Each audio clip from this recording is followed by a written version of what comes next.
Hello and welcome to a very special episode of the SAL Licata Show podcast. Reunited with BT. You can see we're just getting this thing together here. I barely walked in the door, was able to eat some dinner, put my daughter to bed. BT's rushing back.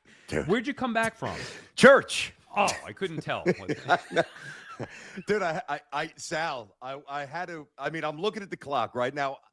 I knew it was Ash Wednesday. I did not necessarily think that I would be going to church, and Jen shoots me a text while I'm coming back from baseball practice. Hey, we have a mass at 7. I'm like, all right, we got it. I'm like, I got Sal at 8 o'clock tonight. So I'm looking at my phone and I'm really trying not to open the phone in church. And I'm like, all right, 7:35. Come on, hurry up, Father. Let's go. 7:39, 7:42. I walked to the back. True story. I walked to the back of the church. Now I think they're getting ready to do the ashes, but now they're looking for money, right? So they're doing the offering. So I asked the lady, I said, hey, I've got to get, I just said, I've got to get to work. Sal, my former partner, I'm like, let me just condense this shit. I've got to get to work. I said, is there any chance I can get a speed cross? So she walks up to the priest. True story. Walks up to the priest. Hey, he's got to go. He comes back. Everybody else is still in the pews. He comes back. He hooks me up. Thank you, Father. I run out. I pour myself a little iced tea, and here we are, Sally boy. Beautiful. I love it. Wouldn't have it any other way. Even without the fan, you still got that BT pull, man. You still work the magic. All right, so a couple of things. We're going to do a normal sports show like we normally would. Obviously, there's a lot that we want to get to and cross paths on what we've been doing individually here. But the real reason I wanted to have you on is because I need help with this background. And I thought maybe...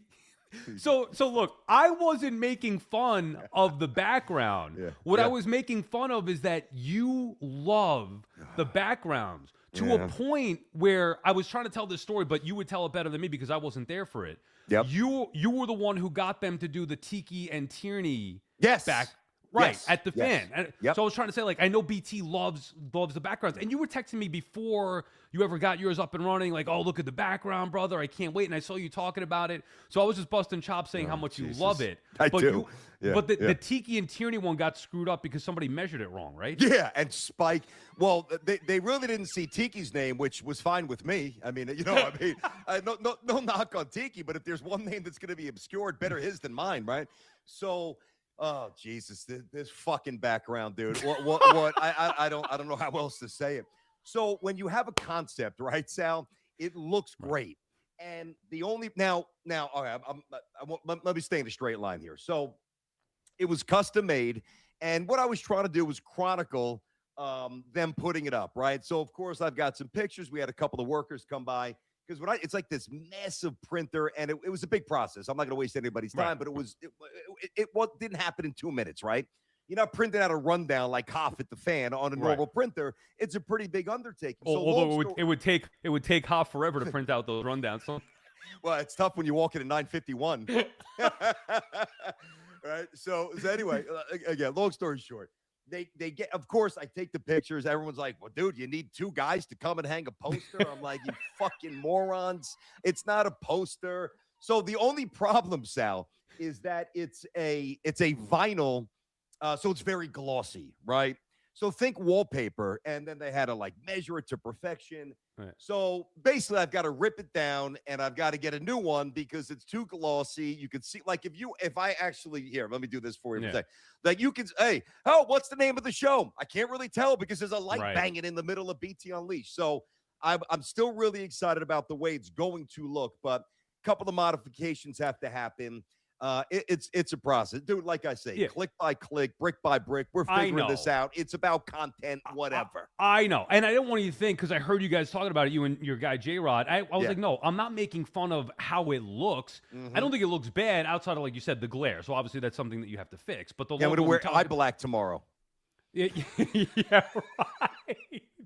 But I was like, no, you don't understand. BT's like obsessed with the backgrounds. I am. Dating back to the Tiki and Tierney thing. And then the whole time you and I were together, it was that same Tiki and Tierney thing. And it always just said Tierney. Anytime we took a picture with anybody, it was always Tierney. I was like, whatever. I swear I didn't plan it out that way. And listen, I'm like you, right? In a lot of respects, we're very similar, different with some stuff as we know, right? But very similar. Like if there's something to like make fun of, like I'm gonna just put it on blast. So I remember now when WFAN bought it, and had it custom. It was even bigger than this wall, and it's like like it zaps up and down. It's electric, so it's not cheap. I understand that. And when they messed it up, I'm like, oh, this is a window to get on the air the next day and shit all over it and make fun of everybody. And Spike got so we had just started the show, me and Tiki. He's like, stick to the show. What are you doing? You're making us look small time. I'm like, I'm just trying to have some fun. What's the problem here? He legitimately got mad at me because I kept going on and on. I'm like, this thing looks awful. It's not even. What are we doing? What a 2-bit store, you know? And I'm like, all right, let me reel this back in a little bit, man. That is tremendous. All right, so I just wanted you to know we're having some fun with that. Oh. The other thing, and this is a serious question because I don't know. I saw you go on a rant saying, and it got a lot of play, where nobody should be talking about politics. Mm-hmm. And I didn't text you about this, but I was legitimately curious. Was there one or two people in particular that said something after the Super Bowl that made you feel like you wanted to go on that rant?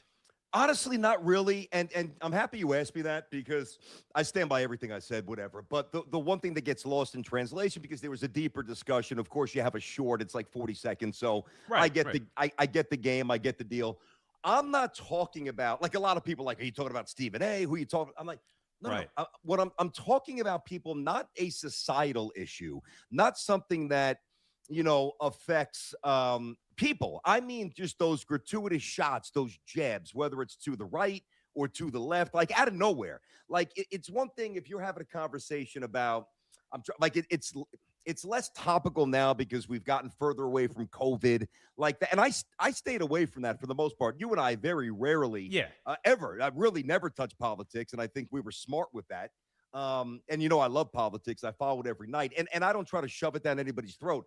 That was just basically my message to whomever it applies to. Not like if there's a meaningful, well thought out, even if people completely disagree with whatever assertion you're making, has nothing to do with this side of the aisle, that side. It was more, hey guys, like the infantile jabs, whether it's at this president or the previous president, like what do we do? I don't think it's healthy. Right. I don't think it adds to any intelligent discourse. I think really, Sal, it just angers people. And there's a lot of people in our business who do it fairly regularly that think that they're kind of above the rules. And it's just, I think it's old. I think people want a different direction. That's really what I was talking about. Yeah, and I know you know me better than anybody. Like the last thing on my list is politics, and we would never talk about that because you don't want to upset either side. You want to respect both sides. It's so sad where we're at that I legitimately, while watching the Super Bowl, was thinking about the Bad Bunny halftime, and I'm like, man, I'm afraid to say how I feel. Because I don't want somebody to take it the wrong way. And then I got to a point where I was like, you know what, screw it. I'm talking about something that Mike and Chris used to talk about forever, like breaking down Super Bowl halftime shows, making fun of it, or talking about you like it. So I wanted to jump in. I knew it would be a hot button topic, but not political, just that, hey, I like this performance. Here's why, and don't kill me for it. But even if you say it like that and don't make it political, that's such a hot button thing that people did try to make it political. Yeah, and that's why you've got to be prepared if you do put something out. I mean, anybody, if you do put something out there like that, be prepared to be, a deluge of misinterpretation, whatever it might be. I don't care. I really haven't cared for quite some time. But let's call it for what it is. Politics didn't hook in, Sal. Bad Bunny didn't. It was the shaking asses and Jessica Alba. You better believe it. Sal. hey, that's a universal language, my friend. Right, you know, talking my language. That's exactly what I said. I'm watching this. I'm like, Jesus, I love this stuff. I know. I think he said something like, I don't even know what he's saying, but he's speaking my language. I know what you meant because I know you, you know. And it's funny that the party that I went to was fairly small. And wasn't at our house. It was one of our really good. You met them. They were at the. You don't have to say the names. They were at the fire pit. Yes, I remember. Fan of yours. You know what you know what I'm talking about, right? So we went to their house, and obviously they had the Super Bowl on and the halftime show, and then they have several other TVs. And out of curiosity, they're like, "Hey, let's see what the other one looks like." So we had both up, and quite frankly, I was bored to tears by both. I'm like, "This game sucks, but at least get me back to the game." Listen, it was I think it was hijacked by a lot of people. And when it comes to this stuff, and I've always kind of been this way, I won't necessarily say which network I watch first, but I do fall asleep to politics every night. You know that. And I do incorporate the other one that is not my first choice because I want to make sure that I'm presented everything and that I can sift through what I agree with, what I believe is bullshit, what I believe is fanning the flames of whatever, and come to my own conclusion. And I'm certainly not trying to get preachy. I wish more people would do that, but they don't. And anytime you get into that, listen, it's a long-standing expression, like a long-standing mantra at the holidays. Don't talk politics, don't talk Yeah. religion. Like people say that kind of for a reason, but it's at a different level. And I'm proud of the way you and I stayed above that. I think that if you listen to us, certainly as BT and Sal, you overnight, me with Tiki, us together, and the show was awesome. We both know that. I think we did a really good job of respecting people that, hey, you're coming to us for sports. We're going to fuck around a little bit. You're going to get some wackiness because that's who we are, but we're not going to shove stuff down your throat to turn you off. That's not what we're about. I'm never going to be about that, Right. Even if you felt that you had a strong opinion on something outside of the sports world or me, we knew that that's not the place. Nobody wants to hear that. They want to hear sports from us. It's heavy enough, the world, right?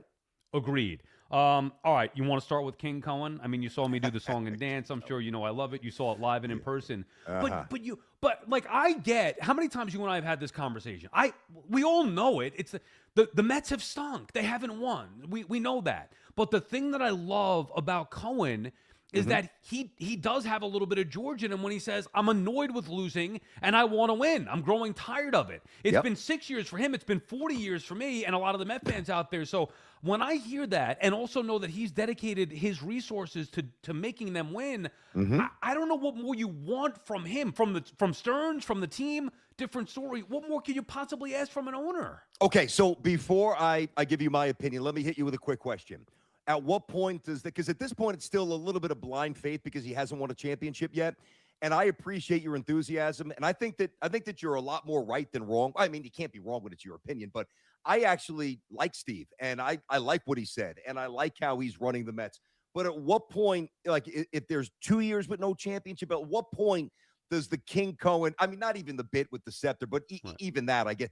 When do you say, all right, you know what? Enough is enough. I still like the guy, but I got to temper it down. He hasn't won. Like, when do we get to that point for you? When I believe that he's getting in the way. Like, I actually brought this up tonight on Baseball Night in New York because it was the first. Duquette was talking about something. We were talking about Mendy spoke for the first time, and he acknowledged Cohen's comments. I was like, yeah, that's how it should be. But then I started to think, you know what? Like we saw with George, it could also be a detriment sometimes, and that could have no question.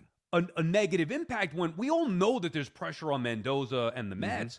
But when the owner is saying that publicly, I love it, but I'm also not under that pressure. And maybe that has, you know what I'm saying? Like maybe that has a negative impact. So if I felt that he were negatively impacted team, which I don't at this point, or if I felt like he wrongfully fired, let's say Mendoza or Stearns too soon, or force them to make moves that they wouldn't have normally made. When he starts meddling, that's when I think he will get some criticism, at least from me. I can't speak for everybody, whatever. But I think right now he's done all he could do as an owner and has the right attitude and mindset where he's letting his baseball guys do their job and giving them the resources that they need to do it. I think that there's three things. Obviously, we're talking about Steve here, and especially a New York owner with so much noise.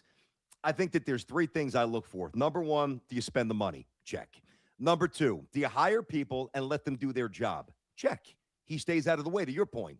And then number three, and I think he's done a pretty effective job of this as well, are you communicative enough? Are you enough of a verbal liaison to the fans where when things go awry, the fans know that you're unhappy and hurt? Because that's important. It doesn't necessarily change anything, but it's like it's a pound of flesh. Like, all right, the Mets won 83 games. It's good, which is an underachievement. It's good to know that the owner's not happy about it. So I think what and maybe there's some other, tertiary things there. But to me, those are the three checkpoints. Are you spending the loot? Yup. Do you let the people you hire do their job? Yup. Do the fans know you're unaccepting of last year and that you expect more? Yes. So in that regard, really in every regard, I like Steve. Like I was talking about, and I believe in Steve, even more importantly, right? I was talking about this, and I know that it gets lost in the laundry after a while, but think about pre-Cohen. I mean, first of all, you didn't know if you would go to root on the Mets or the Dodgers. Like, you just didn't know. You walked in. Gee, I mean, come on. the rotunda. Let's spice it up with some blue and orange. Get rid of the blue and white. I mean, you want to have a little homage to the Dodgers. I get it, but tap the brakes. And he's done a wonderful job of incorporating the history. And listen, the Mets history is never going to be equal to the Yankees history because the Yankees had a X amount of year head start. But if you do it now, it's not going to the gap will not feel as wide over time.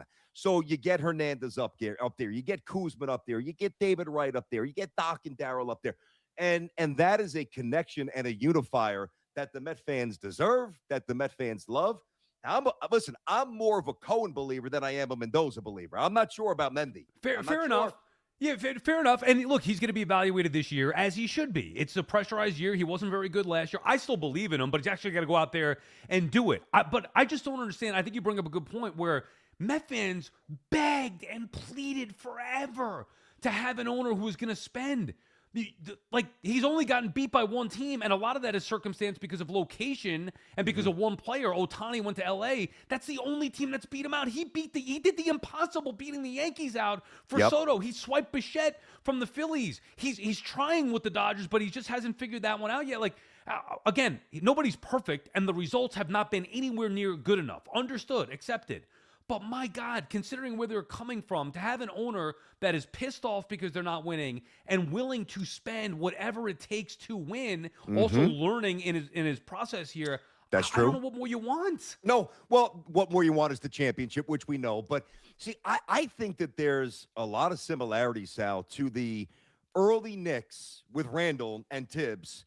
And they've got better players. I'm not saying it's apples to apples. The Knicks had a lot of guys who played hard and, guys who were C-level players, and COVID, not every team was playing hard, so it kind of worked, and it was unifying, and it was galvanizing. Mets have better players than that Knicks team. I'm not saying that I'm not trying to equivocate the two exactly, but it's really not that dissimilar. The Knicks haven't won in a long time. The Mets haven't won in a long time. The Knicks now have, continued success, which is something that you've always talked about when starting with the fan and even the overnights. Hey, I don't want the one good outlier a year. No. I want to know that I go to Port St. Lucie every year, and I got a roster that's got a chance on paper to win 90-plus games every year, no questions asked, with a high payroll and a couple of stars. And then obviously there's a randomness of the postseason. Guys got to stay healthy, blah, blah, blah. Guys get hot, guys get cold. There's a lot of variables in baseball that can ruin or elevate a team. But I think that where they are now is a very interesting place. I think it's a good place. One of the main concerns about the Mets is, so he talking about Stearns, talked about catching the baseball better. And, wow, what do you got a shortstop playing third? You got, is Simeon over the hill? You got Polanco's never played first. You got 4 shortstops in the infield. I mean, you know me, I love coaching. I'm not a professional coach. I know that. But I know a little bit about baseball. You give me 4 shortstops in the infield, they're going to figure it out, dude. I'm not saying you're going to have Gary Carter, more Keith. I know what you mean. I'm not saying you're going to have that iteration. You're telling me Polanco won't figure out how to scoop balls and make plays? Well, he will. Might not happen in April, but he will. They'll catch the ball. Also remember, BT, because people are saying that, how are they better defensively? You get 2 guys playing out of position in the infield. Do you remember what they had last year? You can't be worse. So it's already going to be better. Polanco's better. You know why he's better than Pete defensively? Because he can throw the baseball. So forget about the footwork, who, by the way, at A-Rod's Christmas party, I was talking to his cousin, is it, that we were talking to? Yeah, yes, cousin, great guy. Yeah, he's awesome. He's a coach. He coaches. Great, exactly. And he was telling me about Polanco. I don't know where this was along the way, but he was saying, he worked with Polanco when he was a kid. Oh. He thinks he's going to be fine. Love the footwork, not an issue, good athlete. To your point, also Bichette, he was a former shortstop. Now, maybe I worry about his arm a little bit at third. Okay, that's fair. Maybe, but Vientos couldn't play third. Beatty wasn't great at third. The Mets and Robert in center field is good. They had Jeff McNeil there in center field a year ago. Dude, they're going to be much better by default in the outfield. Yeah. I actually like Beatty a lot more third base than you do. Vientos he's a D- third base. He's not a third baseman. He can't play third.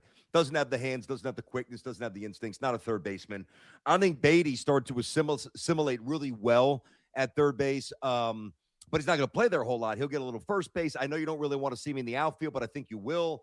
And by the way, with Bichette's arm, which is about, I was looking at, I love my numbers. I I saw was you looking at, do this. Yeah, I know. yeah, yeah, yeah. The Look at metrics. me and my numbers. I got to geek out once in a while. And he was around 82 and a half miles per hour, right around Volpe territory. I think Volpe was 82. I think Bichette was 82 and a half on contested plays, however they 2 steps or less, whatever the definition is of a contested play.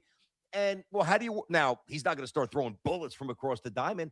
How do you work around that? It's called footwork. It's called getting rid of the ball faster. It's called positioning. Now he was a substandard shortstop in terms of range and even arm strength, but I think that there's enough of a skill set. Like I would be stunned if he embarrasses himself. I'm not saying he's going to turn into Brooks Robinson or David Wright or Greg Nettles or even Ryan McMahon. He's never going to be that guy. He'll be fine. And his clutch. Dude, you brought him Bichette to hit. Yeah, That's what exactly. you really brought him in to do, and he's going to hit the shit out of it this year. Exactly. And his floor at third base is better, defensively I'm talking about, is better than what they had there anyway. So I agree. Bare minimum, they're going to upgrade there. Quick mention here. We will do super chats. We'll read all of those. Bada Booms. Oh, you figured this out? I didn't do anything. Bada Booms, who, by the way, Oh. Bada Booms, you want to just come in and say hello to BT? Dude, he's What's up, a huge Booms? fan of yours. Is he really? Because he's a diehard Jets fan. Boom. So he's like, go ahead, Bada. He's got a suit jacket on today. You dress nicer now than you did when we were going to an event the other day. This guy's a character. Right there. Right there. I love 74. 74 in the sky forever, baby. Rest in peace. I've got the white. I went to the game against the Browns Booms when they honored Nick, and I went with my father-in-law, my mother there, and they're from Dallas, but my father-in-law is an old Brown fan from Ohio. So nobody really wanted the shirts. They didn't really get the Mangle connection. So we went with like 8 or 9 people. I've got 8 or 9 of those. So Yeah, you gave me one. I did give you one. I gave You gave me one one of those shirts. Shout out to him. Yeah. Bada Boom. So just say it real Love Nick. quick. What's the deal with the super chats? Oh, yeah. So at the last 15, 20 minutes, depending on what the variancy is there. BT, is that a good word for you? I know you're. I think it's variance. I don't think it's variancy. I think you tried to church it up a little bit, Booms. It's variance. Wait, can I clear the room on something real quick? What? Hurry up. What? You and J-Rod are acting like I'm going to come here and kill you. I've been respectful to all of our guests so far. What do you mean? Well, I didn't You guys say were like, that. oh, Bada Booms is going to come tear BT down. Oh. Well, listen. Here's the thing, Booms. It's more about the guy that you're working with and for. He's got a little sneaky heel in him. You never know when he's going to try to, bust out the double team with the foreign object. So I got to be ready. I'm walking into potentially a 2-on-1. I knew you'd be cool, man. No, I'll be Doing a special good guest job, referee, like Shawn Michaels. Okay. A little Danny Davis there. All right, so as you can see, BT, Bada Booms is an on-air hog. Give us He is. I asked you to do something, and you still haven't done it. I just said it. I just Explain said the it. super chat. The super chats. All right, so last 15 to 20 minutes, thank you to everybody who donates with the super chats. We're going to go over it at the end just so we can dedicate special time because those are special messages. Yes, so we'll do that for 15, 20 minutes. We plan on going That's an hour awesome. here. Yeah, thank you, Bada Booms. You can get All back right. in a little bit later on. We'll call you back in. But And legitimately, Sal, by the way, it's funny because I was watching your first, and I still check out your stuff for sure. I'm following and supporting you here. But I saw a few of the early shows, and you were just merely asking Bada Booms a question, and he could not answer the question. Answer the question, buddy. I mean, I know he wants some airtime. He's trying to get a demo tape out of this year. But Booms, step one to getting a better job is to answer the first question that you're asked. it's hilarious. After like 3 or 4 episodes, I'm like, I'm noticing a pattern here. You're not listening to what I'm saying. But no, he's a diehard Jet fan, so I know you guys would appreciate that. All right. Nice. Couple more on the Mets, and then I do want to get into the Yankees here. Okay. Where are you at? I want Soto to hit third. I know everybody's giving me the numbers with Bichette in the clutch, and they talk about Soto walking in front of him. You and I had this conversation. As a matter of fact, you might have said it first as it pertains to Judge. Just as important as who's behind him is who's in front of him. So if Lindor and Bichette are getting on in front of Soto, pitchers still have to come to him. And that's what I want because he's the only guy in the lineup that can hit 40 homers. I understand that, but I'm not worried about power. I'm worried about getting a pitch you can barrel up. And it's just my opinion that when you have somebody like Bichette, who has the highest, I mean, you know all the stats. Not only is he really good, but he's incredibly clutch. Postseason, high leverage, every number one in baseball with like guys on. Why base, didn't the Yanks go after him, dude? I don't know. I don't know. I mean, that bothered me because he would have solved so much. They need another. I know we're doing Metso, but they need another righty stick. Like it would have, Volpe's hurt. Caballero's more of a super sub. It would have worked out so well. I don't know. I mean, the reason is because they don't go as far as they used to. I guess that's the answer. But the reason why I would go Lindor 1, Soto 2, Bichette 3, and probably Polanco 4, and then maybe like a Beatty. I got to see. Probably start Robert bottom thirds to get him going a little bit. Is because what I don't want to have happen is if Soto is 3 and Polanco gets off to a rough start. I mean, he's not Pete banging 40 home runs, so you could work around Polanco easier than you could Pete. Then I think he's going to see fewer pitches to hit. But Polanco also had great clutch numbers last year. I like Polanco. I like the signing, but he's not Pete. Now he's different, and different could be better. I like the move, and I think listen. You know what? We've both been saying it's time to move on from Pete. So this no, is but not just the lamenting. line. We're talking about specifically lineup structure. Yep, right. Yep. So not lamenting the loss of Pete, not trying to crush the Mets. It was something I was saying they should do and would do for a while. So I think they made the right call there. But put it this way: if you are, 8th inning, 9th inning, Dodgers, Phillies, Braves, Padres, whomever, Yankees, Red Sox, Toronto in the interleague, good teams, right? Tigers, Skubal for now, because I think you guys are going to get him too. What I don't want to have happen is, all right, Lindor gets on, and then, maybe Bichette hits a lines out. He's not going to get hit every time. And now it's Soto's turn, and you could work around him because Polanco is easier to work around than Bichette. Granted, Polanco's clutch numbers are good. You're right. But I want Bichette behind Juan Soto. Plus, you're going switch, lefty, righty. So to me, there's not, and I'm not married to that. If I've got two great lefties, I'll happily go lefty and figure it out downstream. But I think Bichette should, and I think he will hit third. That's what I would do. I just have now. I also think that Soto's going to have more ribby chances this year because the Mets should be, in theory, a deeper lineup. So let's say the bottom of the order is getting on more for the top of the order. Now you have really a chance to do damage. If guys on the bottom of the order are getting on for Lindor and Soto, then it works. Then it really doesn't matter.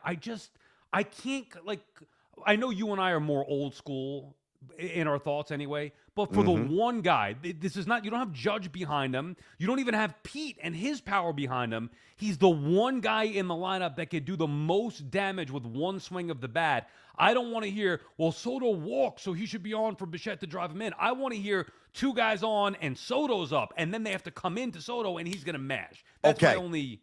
I get you. And by the way, it's a very fair way to look at it, but you've got to and you know this, he's not going to deviate from his approach. I know. He's going to take his 100+ walks.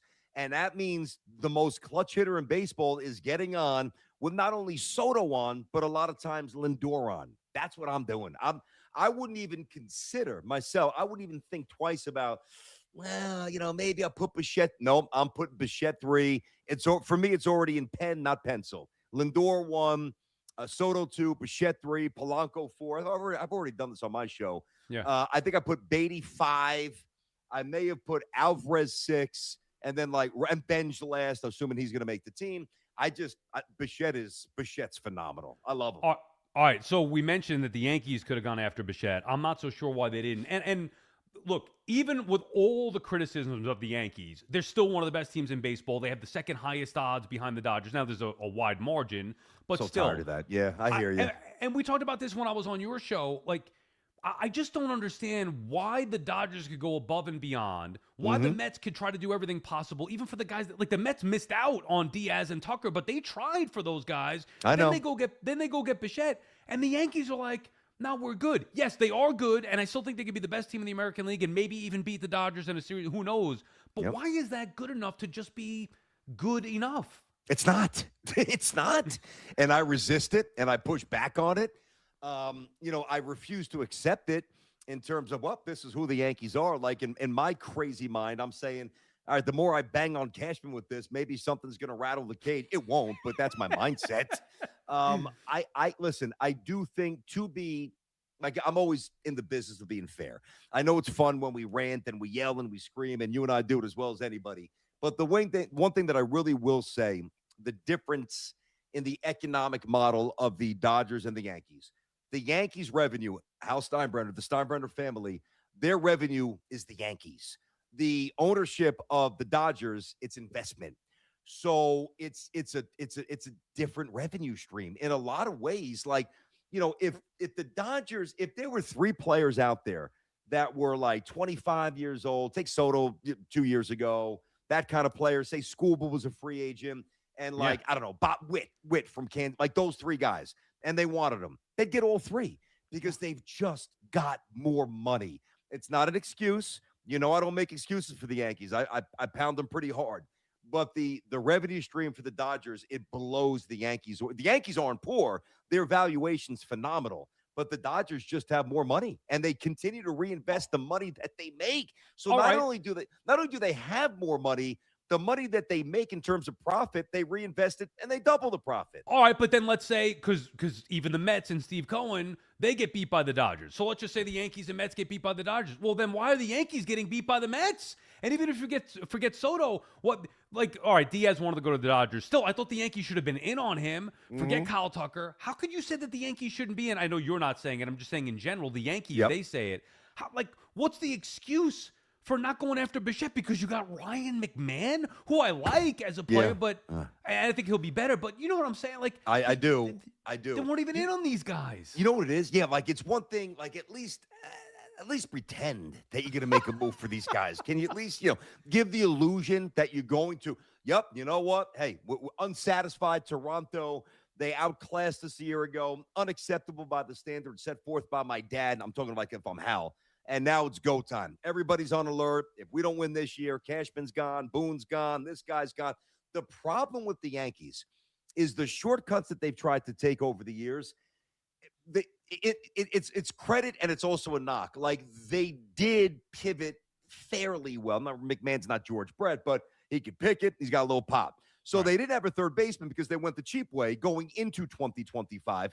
And then mid-season, they're like, this is not cutting it. Plus, they had an injury to Cabrera. So they went out and they got McMahon. That's $16 and $16 million this year or next year, which isn't a ton. But you know what? If you draft, here's the bottom line, bro. If you drafted players better, if you developed them better, Dominguez would be in center field. Lombard would be up next year and be the starting shortstop. Volpe would be hitting 280 playing second with 35, 40 steals and an on-base percentage of 37%.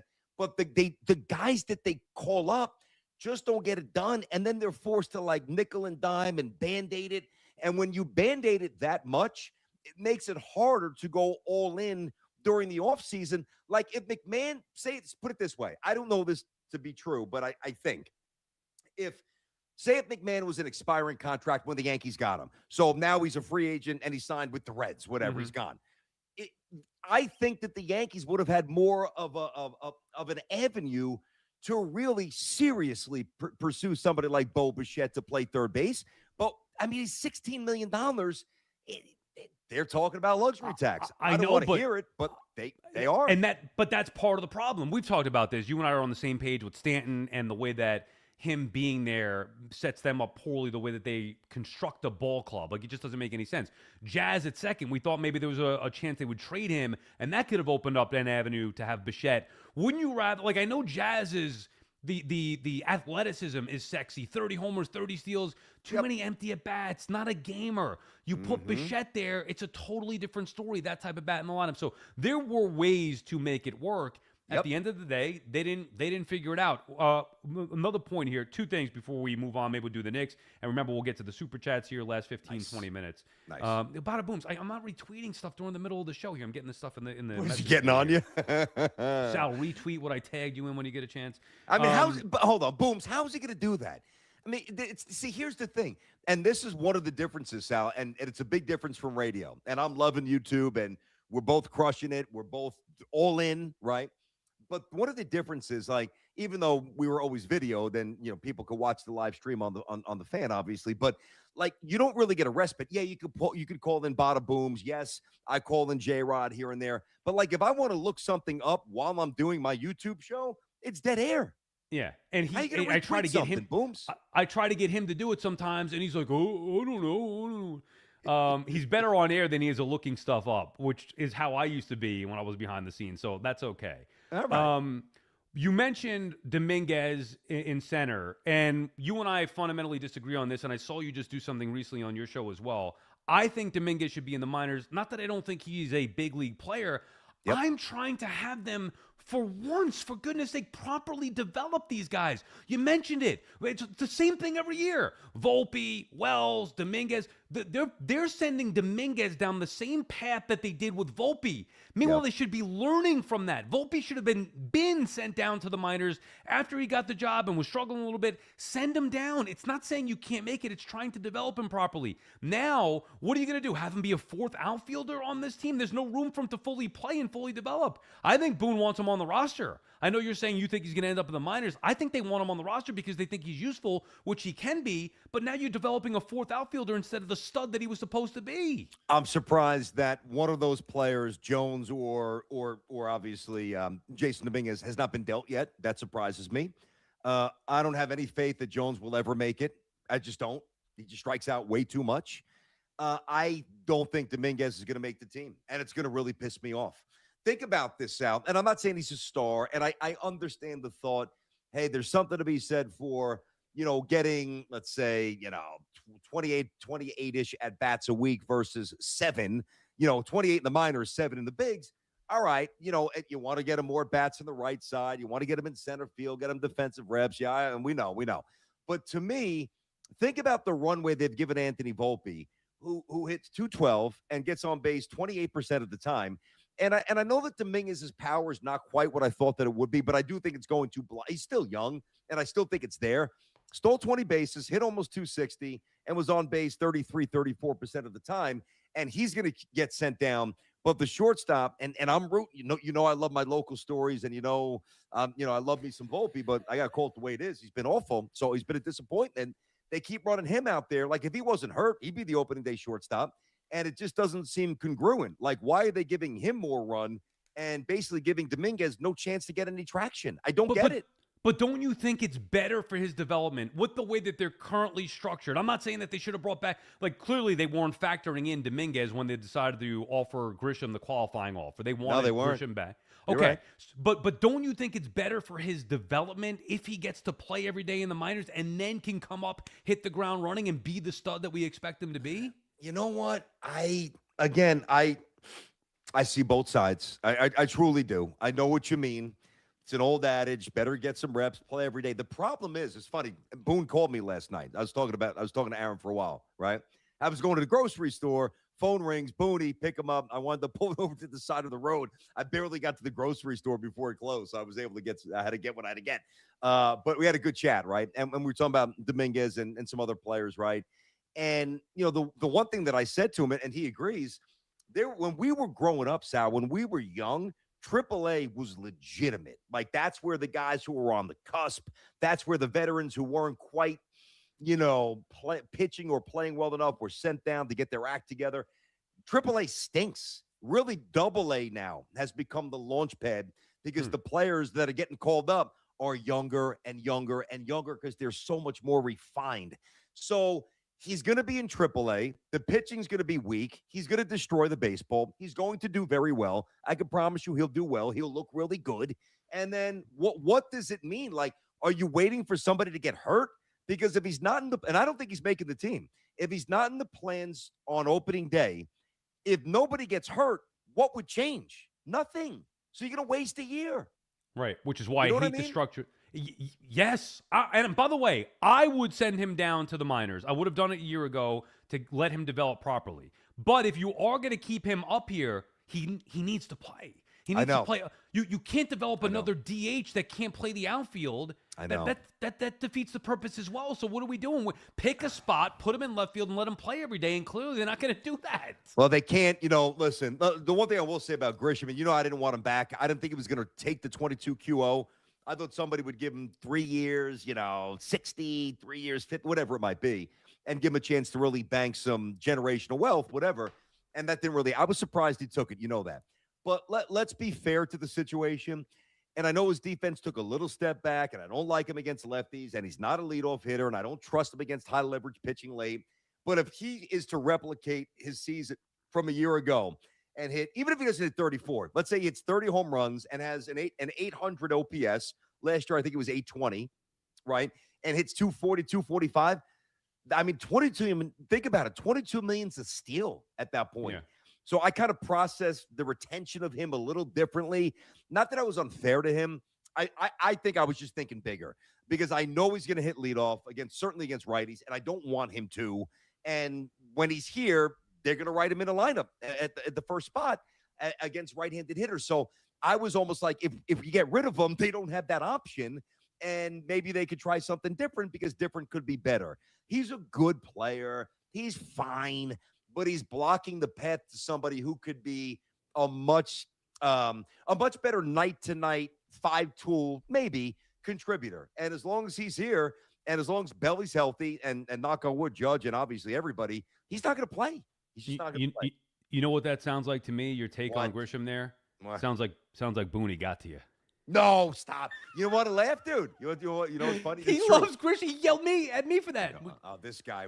We're doing the live show, and the first 3 minutes of these guys are going. I'm looking like a tennis match. I'm like Sal Booney, Sal Booney, Sal Booney. But he said when he called me before that, he said I told BT the same thing, or he said he heard you say the same thing, and he was talking to you about it as well. Yep. That he was getting on both of us for saying you need a real leadoff hitter. Grisham ain't it, and I know he was defending Grisham, so that's why I was joking about this. Full transparency. I don't even think that Trent Grisham's name came up. I don't even think it came up. I talked about Garrett Cole, and obviously I'll keep things here. Yeah. But listen, Booney's the best. We absolutely love him. But it doesn't mean I agree with everything he says. Like, he can call me every day and say Grisham's a great leadoff hitter, and I'll say no, he's not. I mean, it's not. I mean, Booney forgot more baseball than my entire family tree knows baseball. But I'm going to stick with certain things that I believe and that I believe in. I've been watching baseball a long time. I don't want him batting in front of Aaron Judge in the playoffs. I don't care what Aaron Boone says. I don't want that, Sal. All right, one more quick one before we get to the super chat here. Maybe we'll do that for the final 15 minutes or so. We're almost get about 20 minutes left, roughly. I got you. I saw you talk about Bryce Harper and saying the Yankees should get him, even if it's not realistic, whatever. Where would you put him? Because you're not going to move on from Ben Rice. Everybody loves Rice. I mean, Boone says he's going to have a higher. Boone told us when we were doing the meet and greet afterwards, it was like off the air. He said that he believes Rice will have a higher OPS than Alonso this year, just to give you like a barometer of where their expectations are at for Ben Rice. And I love Ben Rice. That was one of those things we were fighting with him last year. Get him in the lineup. I don't care about the lefties. Then he's in the lineup against the lefties and he looks silly. And I'm like, my bad, coach. I remember that. I remember we were writing out the lineups the day of the Yankee playoff games, what we would do. And then they did what we wanted them to do, and then you crushed them. Anyway, where would you put Bryce? Because he's not playing anywhere except for first base, and you got Ben Rice there. What I said today was it's not a report, but something came out yesterday. It's not a report, but it was one person's opinion who's in the business, one person's opinion, like Ben Rice, Dominguez, and Cam Schlittler. Are you out of your mind? There's no way I would do that trade. For Bryce Harper? Yeah. I mean, that was ludicrousville. I'm not doing that. What I would do is I would offer – now, I don't know if Philly would do this, but at least I have a rationale and a reasoning and a path to maybe make this work, because there is a positional limit if you were to get Bryce. I get that. I would say, all right, do you want whoever you like better? Do you like Will Warren better? Do you like Clark Schmidt better? What young pitcher do you like better? Take him, and then take, obviously, Dominguez, or if you like Spencer Jones better, take him, and then take Austin Wells. And I know you'll push back on this. Right. No, I'll make Ben Rice my full-time catcher. And Escara could play once a week against lefties, and maybe twice, get Rice off his, from crouching, and, you can maybe DH him here and there, whatever, when Stanton gets hurt, which he will. Like, there's a way to manipulate it. And then all of a sudden, now, again, it's not going to happen, but I was imploring the Yankees to make it happen, to be bold. Like to me, Sal, when you are a prideful, proud player like Bryce Harper, when your general manager, even though he was being honest, what Dombrowski said, that bothers Bryce Harper. Yeah. You know it. Imagine Spike or Hurley saying, well, Sal's good on the air, but I don't know if he's elite. Be like, what? I know I'd say that. I know you would too. Well, I mean, they basically did say that. I mean, and they were wrong. So, yeah. Right. Anyway. Now it's my singular mission to make sure we prove them wrong. I get that. They could have, by the way, proactively, maybe trade Stanton. So I like that thought process. Plus, Bryce, his father, Mickey Mantle fan. Of course. I think he'd be a perfect Yankee, but the way that they're structured now, they would take a lot. Yeah, well, it would, but I just gave you a solution. Trade Wells. If they wanted Wells, it works. Yeah. If they don't, then it doesn't work, right? And let Ben Rice catch, let Ascar catch a little bit. And I would even consider at that point, how about something like this? I'll let Ben Rice lead off as a high on base guy, number one, unconventional, but Schwarber's led off. You could do it. Ben Rice 1, Aaron Judge 2, Bryce Harper 3. Or, I mean, obviously, Belly's got to factor in there as well. Like, think about trying to navigate the high on base, high barrel rate, high power threshold. Like, that is going to be a very tough top three. And then if Stanton's healthy, you throw the righty in there. That's going to be very tough to navigate. It won't happen. But to me, there's an opening because I know that Bryce Harper's pissed off. And to me, it's incumbent upon the Yankees to call them and to give them something to think about. Will they do it? I don't think that they will. I'm telling you what I would do. Yeah, I mean, I'd love to see any kind of significant change. I'd love to see it. I think it would be great drama, great theater to have Bryce Harper in a Yankee uniform. Plus, he's just a gamer in the postseason, which is something that they need. So I'd love to see it, but I don't think it's realistic at this point. Plus, like I said, they love Ben Rice. They'd have to move Stanton, not just Wells. You'd have to move Stanton. I'd rather keep Wells if they believe in him. Move Stanton, and then you can have Rice DH, catch a little bit, maybe play a little first. Have Me too. Bryce DH. Like, there's many ways to do that, but I think Stanton, again, is a roadblock. We'll get to the Super Chats here and close in a few minutes. One more here. Did you get your Alvarado jersey yet? How great is this guy? How great is this guy? I mean, how great is this guy? What a pest. What a pain in the ass. But why? Why do you love him? Well, I mean, you know where he's from. Christ. Yeah, I love him because he's a 90s Nick. The intensity, the defense, the tough. He's replacing what they lost with DiVincenzo, but I know you love him because of where he's from. I do, but even if he was from Milwaukee or came, Southern Cal, like that's the Knicks needed an injection of that. And by the way, the kid that they got from the Spurs is going to really, I don't know if he's going to play a lot right away, but he's 6'8", 6'9", 220. Could step out, guard the 1, guard the 2, guard the 3, guard the 4, guard the 5. You could actually, I'm very curious how the Knicks play tomorrow night against the Pistons. Now, there's only a handful of regular season games that really matter. I know Cat didn't play the last Pistons game. Yeah, tomorrow's one of them. They beat you by 38. OG's back. I know. Which sounds like he's going to be back. Yeah, which is nice. They don't respect you, the Pistons. They don't fear you. They talk smack.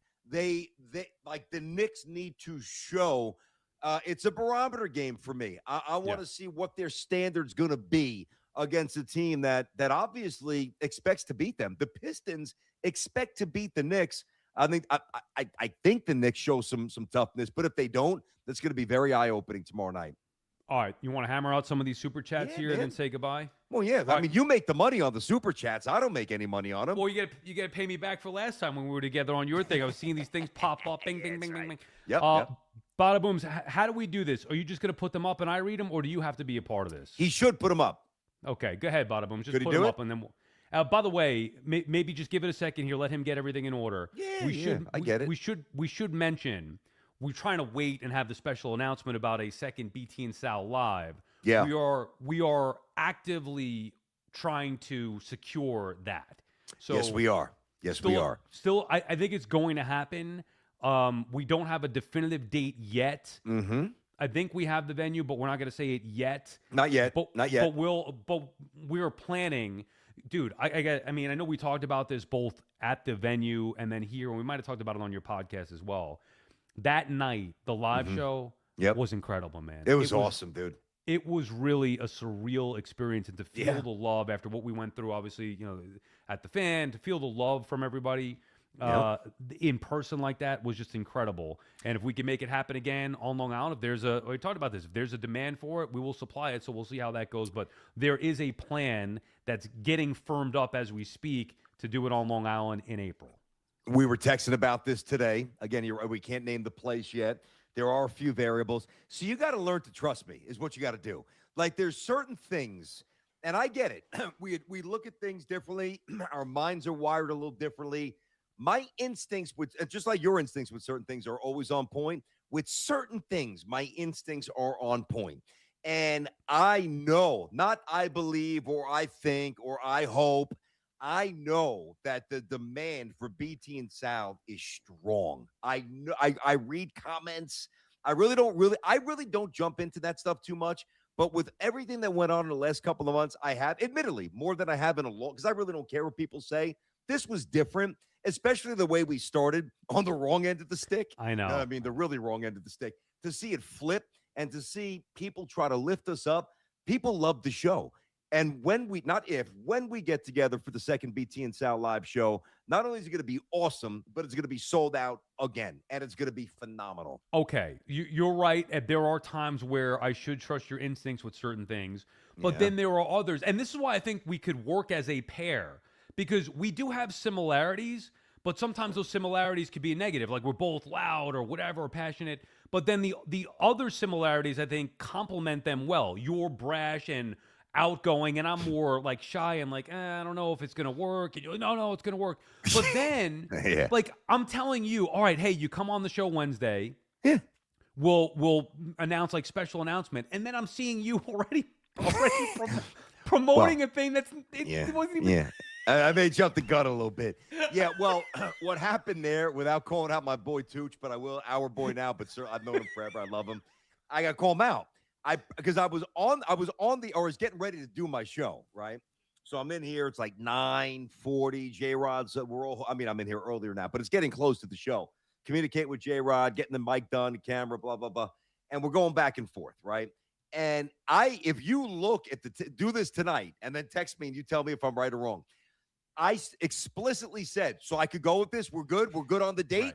And he said, yes. Yeah. So what do you want me to? That's all I needed. Right. I respect that you were so excited that you wanted to get it out there. Yeah. I know. No, but even talking about it further, I was starting to get really excited about some of the ideas that we have. So hopefully people will get into it, and we're looking forward to it. So we are actively working on that. All right, Bada Booms, hit us with the super chat here. We'll do this for a few minutes, and then we can say goodbye. All right, Metscast Pod. There you go, our buddies here. Shout out to my guys. I like Hold up from your friends here at Metscast. Let's go Mets. You guys need to do this more often. Hashtag brotherhood. It is something we talk about, but honestly, let's just be transparent about it now. Go ahead. I have a concern that if we do it more often, it will lessen the appeal of doing it. Like when we get together now, it's, oh, wow, these guys haven't done it together in a while. There's a nostalgia factor. People got used to listening to us on the fan, so they miss a comfort thing for them that they heard us together. So I think we got to figure out how that's going to work.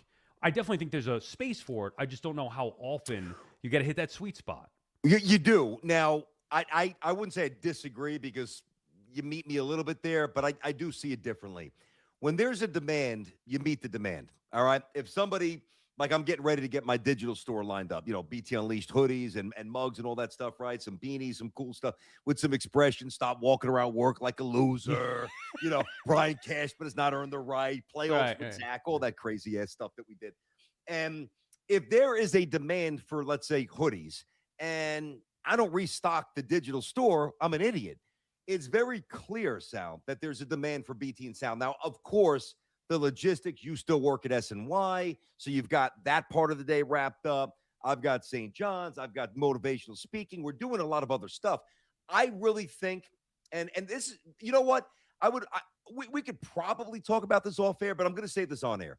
I actually think once a week, maybe starting in the baseball season, once a week would be phenomenal, because when people gravitate to something, right, they they show the energy so positively for something like so many people did for us. That's not because, oh, these guys lost their job and I feel bad for them. They've got families. Maybe they think about that secondarily, but they are selfish. And I don't mean that as a knock. They're selfish. They loved what we did.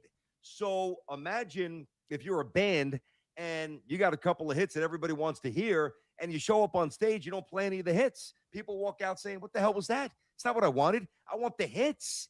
And I really think that I just, myself, all due respect, I think more than you, I think that we should do it more than we have. I know we got to work that out, and I don't even know what that would be. Maybe once a week, whatever, switch channels, do collaborations. We're still figuring out YouTube.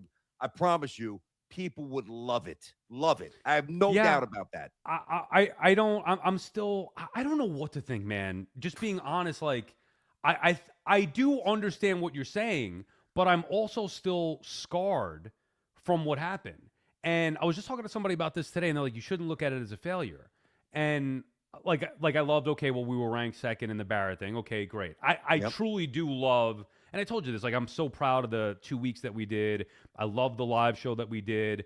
I almost at the very least per week, but almost daily, somebody will say, "Hey Sal, I really miss you and BT." So Mm-hmm. obviously that means a lot.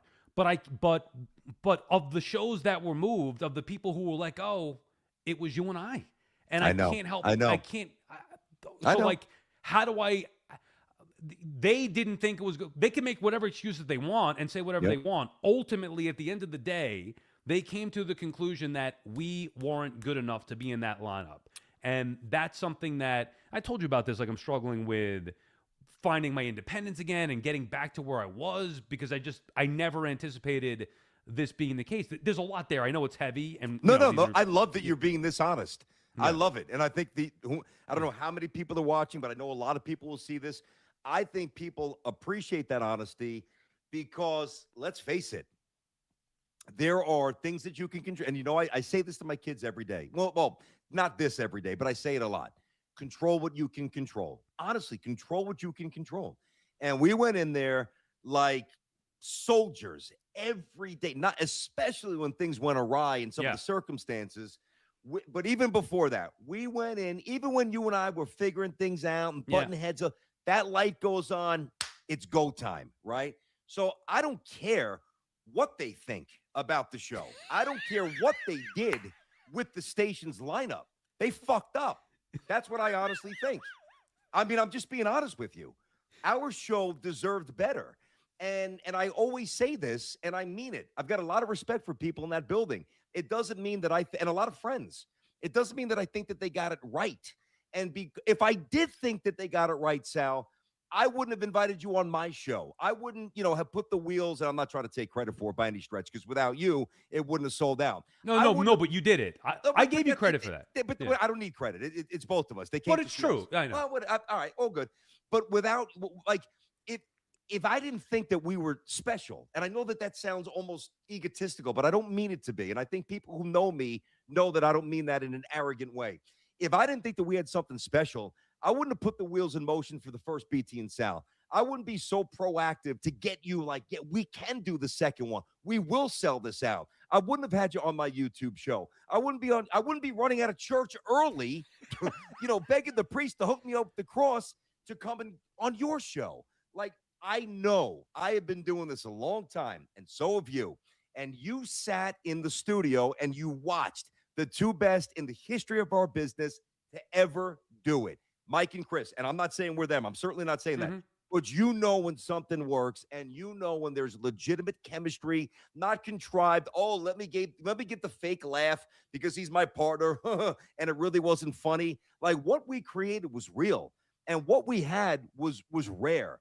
So for us to not really continue with that is a mistake. I honestly believe that.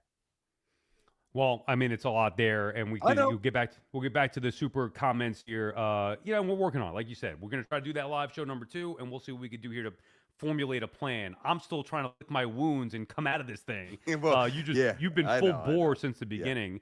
Yeah, I really don't care anymore. And not to cut you off there, bro, Yeah. but I do get it. Like, my last show, I broke up. My dad called in. I was sad. I had tears in my eyes. Like, I get it, man. I ran through the emotional gamut. But dude, at the end of the day, like, whether it's you working at Home Depot and banging boxes and moving whatever you had to move, and going to just taking I was any banging little... more than boxes, BT. I was say that. Sal told me some lunch stories that were pretty interesting. Yeah, now I know why you liked Home Depot. He's not an idiot. So doing everything there, and then just grinding, and then being at the fan, and then getting fired at the fan, and then coming back and kicking ass on overnights. Like, I think Craig said it, and I would agree. And I love Schmooze, and I love Joe. I think you were the best overnight host in the history of the station. I really do. And just accept that. Don't even just accept it, dude. I believe that, because I think that you're that talented, right? So when you have somebody like you doing that role that is anything but linear, just knocking down walls and never refusing to, never accepting somebody saying you're not good enough, That's how you got there. I worked in 5 different cities, I know. and I don't even know how I pieced this career together, but I did. And then somehow, in this weird way, even though I had no problem with you, I don't think that you liked me for a second, whatever. It's 2 guys, because that stupid tweet that you put out, 2 guys who you would never think would work together, got thrown together, and if it went a little more sideways, it could have actually exploded the wrong way. We figured it out because we're pros, and then we produced some of the best content that station's had in a long time. No, you listen. That's not overselling BT and Sal. That's being real about BT and Sal. I am proud of that. What you said, like we had to figure it out and then got on track. And by the way, it wasn't that I didn't like you. It was that I was, hungry on the overnight, and I'm just climbing my way. And then you said something that caught my attention. Whatever. It wasn't. We worked together, like you said, at the Wheelhouse before that. I even talked to you. I remember you asking about my father, I think, in the parking lot, like one day. Yes. So, and that stuck I with me. remember like, that. wow. I remember that. So, and I remember that too, like you were not the same as you were 15 years ago. No, I matured. And you know what, Sal? I had to mature a little bit. I had to learn, and that comes with age. The 35-year-old BT was different than 45. Early 50s BT, I would like to think is even a better, and I never call myself BT, but you know what I mean. Like a version of me now is even better. To people, how I treat people, how I process things. So, if it was 10 years ago, it probably would have gone up in flames with us. And we could talk about this for hours. We can't, though, obviously. I really believe, and I trust in my radio or content instincts like you do. I know people want more BT and Sal. That's all I'm saying. Shout out to our guy, Nick Messina. I saw his message up there. We didn't, there you go, right there. Incredible show. Great to see you guys chop it up again. Great dude. Hopefully we get to work together with him at some point soon. What's up, Nick? Another one. Nick's the man. He flew up from Florida to see the BT and Sal live, so we love Nick. What a great guy. Phenomenal. Ariel Suarez, 3142. Want to hear what the guys have to say about the Tony Clark story. Did you hear Mad Dog's clip by any chance? I didn't. Oh, dude, I got to send it to you off the air. He's like, what's the big deal? What sleeping with your sister-in-law? He could. I got to send it to you. He couldn't. Wait, like he didn't understand it, or he just didn't think it was a big deal? He was coming at it clearly from a perspective of he thought maybe like somebody was young or subordinate, something like that. Okay. So like that's not happening. So what? It's okay, I guess it's your wife's or your brother's wife. I don't know. Here's what I don't care. I don't care either. Tony. Just figure it out. I want to have baseball next year. Bingo. I don't care who the hell's running the union. I did not talk about it at all because I don't give a shit. Okay, I know it's a big deal. I don't give a shit about it. I mean, it's a little weird and funny. Well, that's what I guess. said. That's all I said. I had to crack a couple jokes. I'm like, dude, I mean, there's a lot of ways to mess up. That's about as bad as a mess up as you you got to there's got to be my exact term this morning was, or my phrase was, there's got to be some honor amongst thieves. If you're going to step out of bounds, it can't be with your wife's sister. What are we doing here, man? Come on. What is wrong with people? I don't know. That's horrible. You got another one for us, Bada Booms? Hit us with it. Well, okay. That's. I'm not even saying that, and I'll never say that because I really, and I don't say this because I think, I don't say this to make it seem like, oh, he's not bitter. Like I'm sincerely grateful that I was able to work at WFAN. And really, the thing that broke me, really, in terms of breaking down, not broke me, but made me unable to speak as I was trying to say goodbye in my last show, is I was trying to finish the thought, all the journey. My dad ran through all the stops. My dad talks as long as I do. He's long-winded, so he ran through like that. Nobody cares about Allentown. Hurry up, Pop. Let's go. And as I'm doing it, and I'm saying goodbye, I was just trying to communicate to the audience how much it meant to me that all the things that I did so far in my career, if I hadn't reached this point, it would have felt empty. It would have felt incomplete. And I visibly, I really didn't know if I was going to be able to say another syllable as I was trying to put that last thought together, because it did mean that much to me. I'll never take a shot at the station. I have no problem saying that we should still be on the station, but it's okay. I don't own the company, and I'm a big boy, and you move on, you adjust, you fight. I think Rich was just saying he thinks that we should, the BT and Sal show should be on a different station with different call letters. FWFAN is what he was saying there. So, Well, if they call and they offer, good money, we'll see what's going on. Right, the different call letters for that one. Gotcha. Beater Carr chimes in. Miss you guys on the fan. Like I said before, I can't tell you how many. It's almost okay. I appreciate it greatly. Any care or anybody who listened to us and was entertained by us or enjoyed it or is concerned for us or cares for us because of what happened, I really greatly appreciate it. Me too. However, I just feel like the sympathy, I could see it sometimes in people's faces. Oh man, miss you guys on the fan. I, I don't know how to respond to that because I appreciate it and respect it and love it, but I also don't. It's not that I don't want the sympathy. I just want to kind of move on. You know what I'm saying? Well, yes, I do. And we have moved on. I mean, we've moved on. And, I just like, I don't miss the day-to-day grind. I'll be fully transparent with that. And I am doing things that I've always kind of wanted to do, but quite frankly, didn't have the balls to try with a nice corporate check coming in. Like I just didn't. Mortgage isn't cheap, couple of good cars sitting in the garage, $500 baseball bats, all the, college funds and all the things you got. Life's expensive. So I would not have had, and I think I've got stones, but I would not have had those stones. No, not for that. We're forced to do something that we should have been doing anyway. And we talked about that. Yeah. I know we talked about that over the years, even when we were still there. Saying what the future is and probably should, this is the way of it. You were even saying it more than I was. I remember saying, see what happened. I'll take you behind the curtain a little bit. And I get it because you worked there so long and your affinity for WFAN. I don't want to say it was stronger than mine, but it was different than mine. Because I worked behind the scenes there for 20. My focus from 2003 until the day that we got let go was always singular. I want to be on Afternoon Drive on the Fan. I know. That all changed. 25 years of that all changed once they made that decision. So it's a totally different mindset and adjustment. And it's liberating in a way, but obviously it's also just unique in that when you chase that one singular thing, no matter when they called, no matter what they asked, I did it. And I kept going up and up and up. So yeah, it was hard for me to think of letting go of that sooner than I Sal, I get it. No, me too. I mean, I get you there. What would you rather, let's say 30 years from now, the end of the chapter is written for, Sal as a person, me as a person, hopefully even 40 years, whatever it might be, God willing, right? Would you rather say, oh man, look back, sitting there, your daughter's married, she's older, think about how many things are going to change, right? Yeah.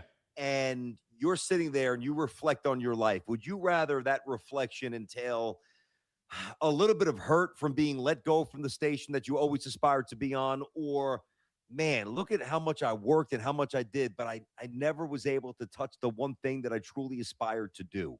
You did it. And so did I, which means now there's a freedom. You use the word liberating. I agree.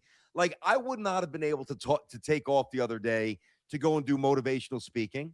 Like that's something I love. Like I love getting up in front of a room of corporate executives and high-level salespeople. And in a lot of ways, it's funny. I had one at Cross Country Mortgage last week, and it was phenomenal. And they won there's this like mortgage cup, the $1.5 billion cup. So it's a massive entity. They did very well. A lot of winners in the room is what I'm saying, right? And Justin, who was interviewing me on stage, he said, are we cool I said, go wherever you want. I said, because you know why?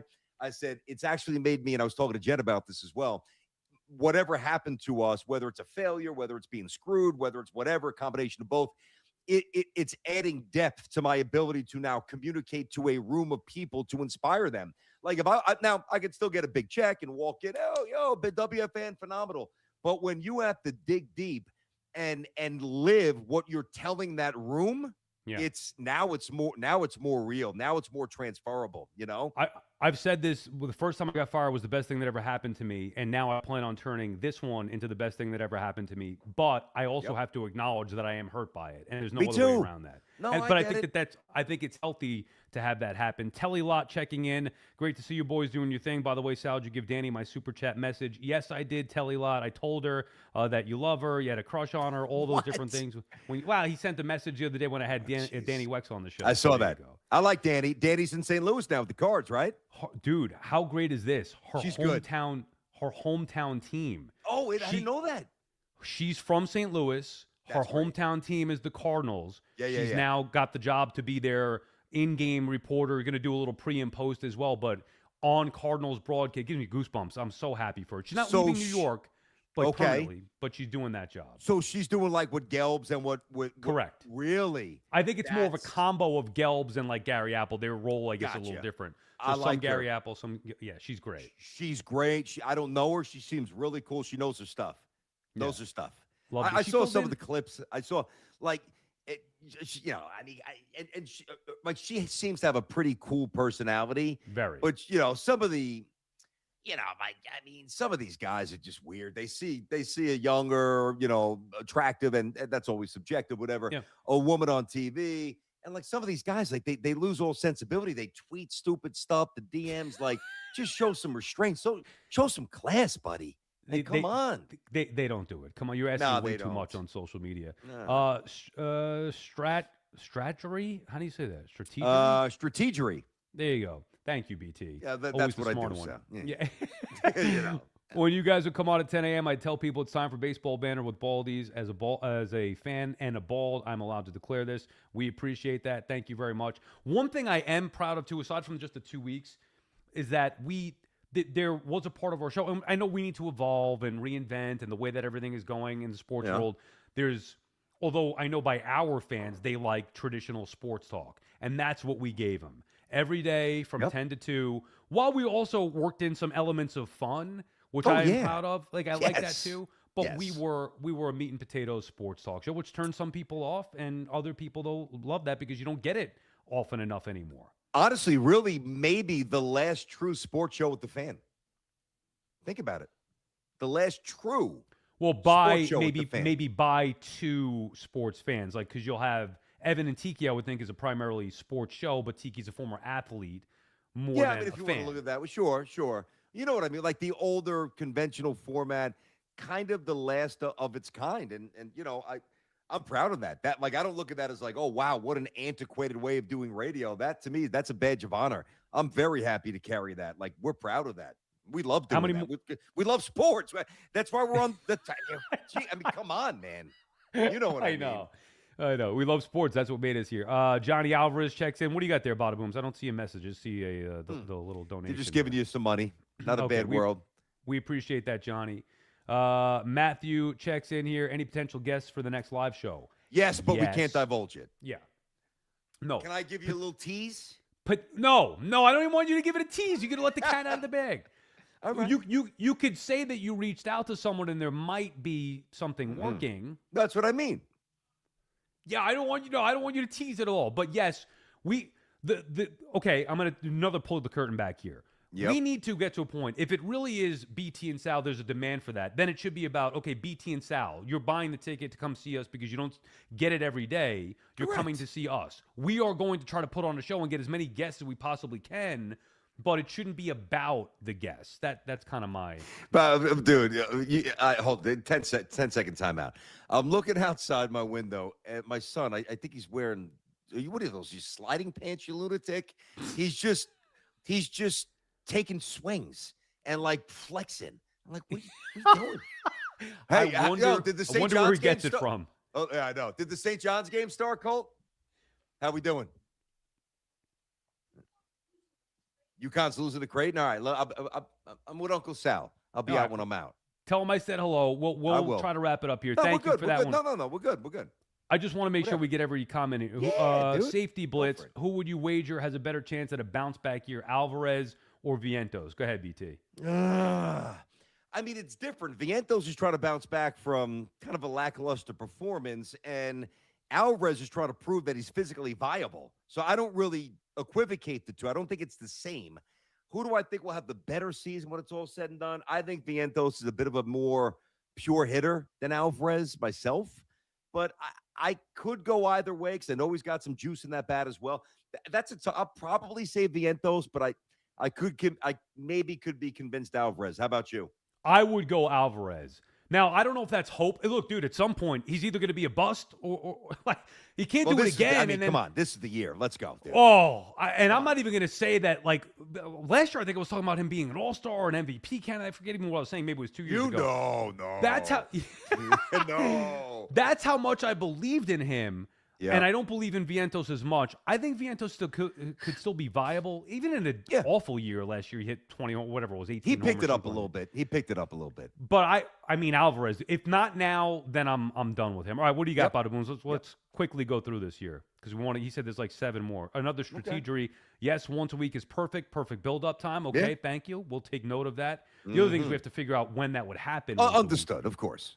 CLR 8810 BT and Sal, best show around. Let's go, boys. BT, lose the turtleneck. Ain't losing Definitely nothing. run this back once a week. Chemistry's too good. I was going to ask you because you said you're coming up with a merch shop. I was going to say you're going to have any turtlenecks in there.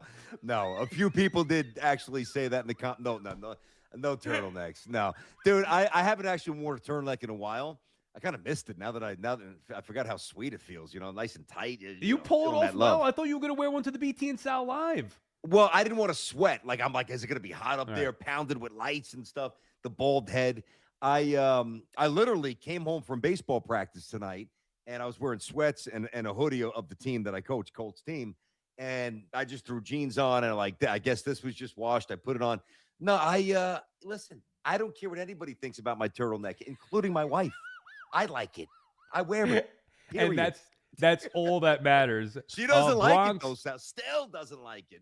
That's true. I'm surprised. I think it looks good. Bronx, New York Yankee fan 23. That's your guy right there. Mattingly, BT and Sal together again. You guys are the best. Hope you do this weekly. Maybe alter channels. We're going to do that. Or combine. We got to figure that out, especially during baseball. Let's go Yanks. So, yeah, I mean, baseball for us is a lot. Well, that's what I'm saying. Yeah, I know. I mean, think about, and again, we'll talk about this off the air, but like to me, and we'd have to figure out logistics, whose channel, you could do a collaborate, again, whatever. But to not get together once a week during the baseball season, think about all the stuff that's going to happen for at least one of the teams. Like, even if during a fairly benign week, that something, Judge is going to go bonkers, or Lindor is going to go bonkers, or somebody's going to get rocked, like McLean or Schlittler's not what we thought they'd be. Like, think about, which I don't think will happen, but something's going to pop up at least once a week where you and I could get together and let it rip and just pick the topics like the hottest ones. All right. It's a layup, dude. I'll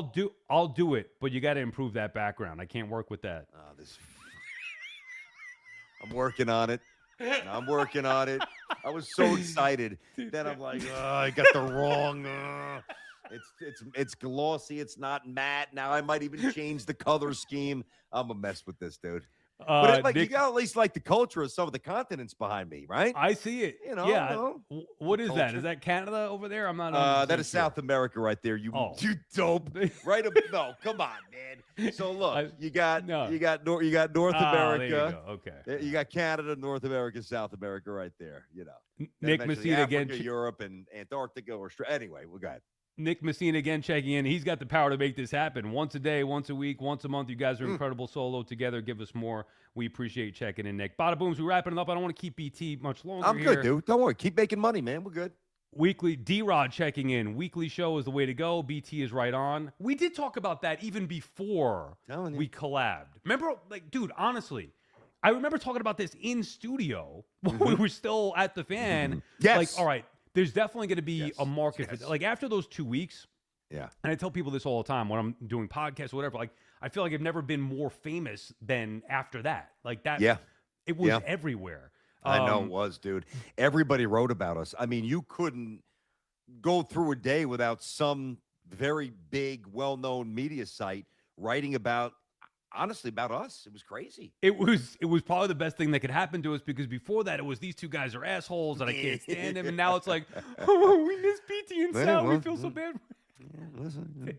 What do you want me to say? I hate to say somebody we told messed you so. up. But we did talk about doing it once a week. Thank you, D-Rob. We talked about that months ago. So we just, needed to figure everything out. Jose Granados checking in. Jose Granados 85. A New York baseball podcast, BT and Sal Weekly, would be epic. Include the baseball card game. That's something. Also, out of respect to the show, I have not done any of those elements that we would do together. Yeah, no, me neither. By myself. And though, No. like, we'll save that for the live show, which we did. That first one, we did a bunch of You those talking things. about what, 3RQ and all that stuff? The baseball card? Yeah. No, me neither. That's us. Power dude. Up, 3RQ. No, that's us. I just did, No way. trying to create different stuff. Yeah, me too, solo, but that's us. That's us. Yeah. But the baseball card game, we'll try to do that as well. I mean, wouldn't hurt to open a pack or go head to head if we do the weekly. I got to get you one of these years. I clip Booney again. You lost to Boone on stage. I know. You lost. I felt bad beating him. I mean, the guy was there for stop, 2 hours. Dude. Get out of here. You felt bad beating. I had to let him win dude. one. Yeah, okay. But you beat me. I never beat you. Right?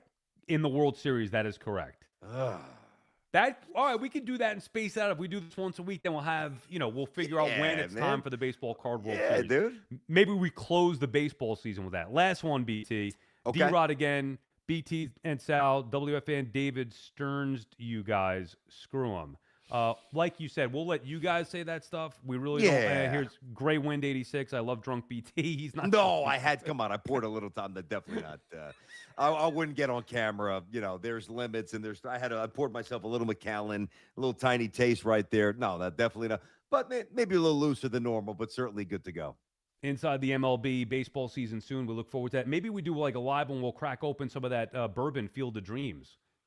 Yes. If Jerry sends it to us, we could do a little, Yes. Yeah. You know what? That's true. Now, Sal, I got to get Sal on. I gotta get Sal to try a gummy. That's what I got to get Sal to try.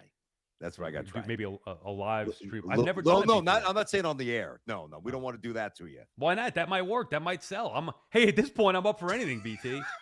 Remember when Hoff and Evan did that? They took like half a gummy each, and they did the Rico? Rico?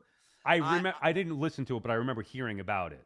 Yeah. I was just curious. I'm like, I figured Hoff can handle it. I know Hoff can. He's a truck. He can handle it. But I'm like, how's Evan going to be, man? This could be very interesting. Be careful, Evan. And I think they took a half. It was low dosage, so they were fine. I think what we probably, if you're gonna try it, maybe the fire pit Nick playoff game, and then maybe we bring it to the air. Let you get a little batting practice first, Sal. All right, I understand you don't want to get that out there in broad daylight. Who knows what could happen then? We'll do a Booney by the fire pit. Oh God Almighty! All right, bro. Seriously, this is fun. I love it.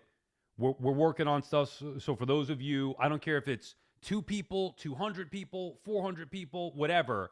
We're working on stuff together. So if you are BT and Sal fans, we do have plans to continue that in some way, shape, or form, specifically with a live show coming to Long Island. Stay tuned to our social channels at BT Unleashed, YouTube. Follow them on, obviously, Instagram, on Twitter. You doing TikTok at all or no?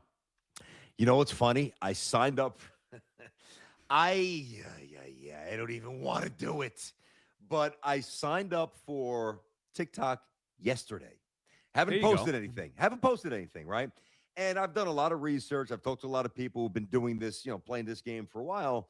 And they're like, yeah, it's all one big intertwined algorithm. Yep. And I get that. So I did sign up. Haven't posted it yet. It's crazy, though, because when the first 2 weeks of first month of Unleashed, right? I wasn't even putting my shorts on my Instagram account.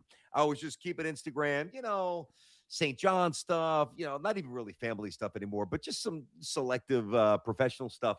Then I started putting them on Instagram, the shorts from the YouTube show.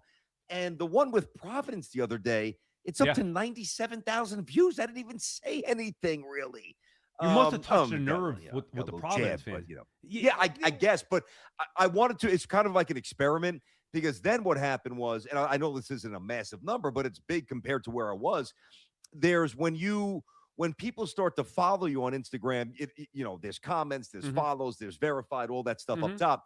And you can see with the follows, it tells you that they followed you because of the reel. And the amount, again, for some gamers, this is not a lot. I get that, but this is a bit of a new world. I'm getting like 400 or 500 followers a day new. It's crazy, like on Instagram. Now, it's not really translating yet. Some of the YouTube numbers are very good. And I'm at about 16,000 subs, which I'm pretty happy with. It's still pretty early. but like the Instagram numbers are massive, and I'm just trying to find it's new. We're learning, man. So yeah, so I did sign up for TikTok. Haven't posted anything yet. I really don't want to, but I'm sure I'm going to. Yeah, so same thing. We have Bada Booms runs the TikTok account for us there. Yeah, obviously subscribe to this page. Hopefully we do more of this. Got a set schedule with a live. Maybe we'll do some stuff like we said together and Definitely. figure that all out. Bada Booms, Definitely. anything you wanted to hit BT with before he leaves us? Bada Booms, you sleeping? Or where are you? Look at him trying to figure this out. What are you doing? Oh, good God Almighty, this guy! Turn look your at this mic guy. on. Can you hear me? Oh, Yeah, we got you. Good guy. And then BT, you wonder why I get on him. I mean, look at this guy. know. I could just see he's frothing at the mouth to say goodbye to you. So go ahead, Bada Booms. Come on, dude. Booms. I feel like young Sal sitting watching Mike and Chris go at it right now. I got a little chills, fellas, right here. It's a good compliment right there, Booms. We appreciate that. How old are you, man? I know you're young. How old are you, if you don't mind? No, it's all right. 22. God bless you, man. 22, jumping into it. Do you want to be on air at some point, or do you just want to do behind the scenes stuff? What do you think, BT? Well, I know he wants to be, Hey, if you want to be on air, answer the question. That's a pretty good starting point, dude. Can I ask my keeper here for his permission? Go Keeper, ahead. can I be on air at some point? Oh, stop. Get out of here. All right, are you Well, done? hold on, Nothing else to say? before you dismiss Booms, which I know you're about to. So, Bada, here's a vision that I have for you and my guy J-Rod. And I've said this a couple times on my YouTube show, right? Obviously, you guys watching, go check it out, subscribe, all that stuff, right? Like Nice it, little comment, plug there. whatever. I like that. Yeah, well, I mean, BT. you gotta be. I gotta teach my guy how to do that. He's too. He's What learning. were you He talking will, about? right? We were just plugging each other.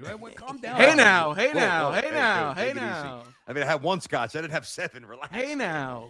Anyway, Jeez. this guy. Plugging each other. I mean, yeah, that was him, not me, for the record. So, what I would like to do, like my vision, Sal, as it eventually BT Unleashed and the Sal Licata podcast on YouTube becomes so big and so massive that we spawn a secondary version, like an offshoot of our show, and it's the J-Rod and Boom show, or the Booms and whatever, however we want to turn, and then they start doing the show. But that's down the road.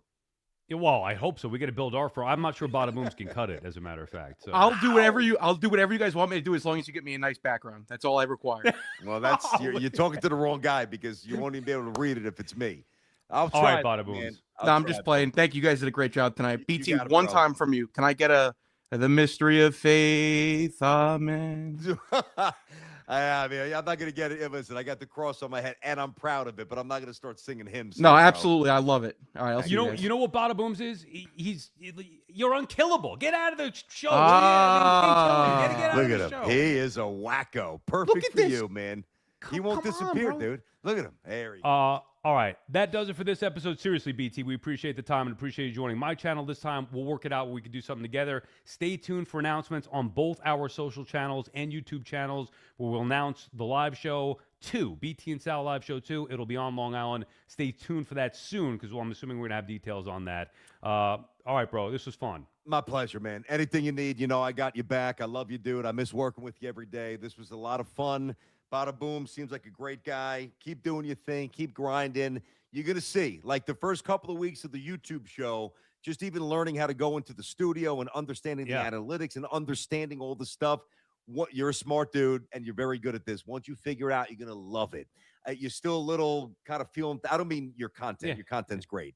But in terms of the behind-the-scenes stuff, you're going to crush it. We're both going to crush it. And anything you need, bro, I got you. BT and Sal fans, we love you, man. You know that. Definitely. All right. That does it for this episode. We'll see you soon. Stay tuned. Thanks for watching. Thanks for comment. Everything. We appreciate it. Bye-bye.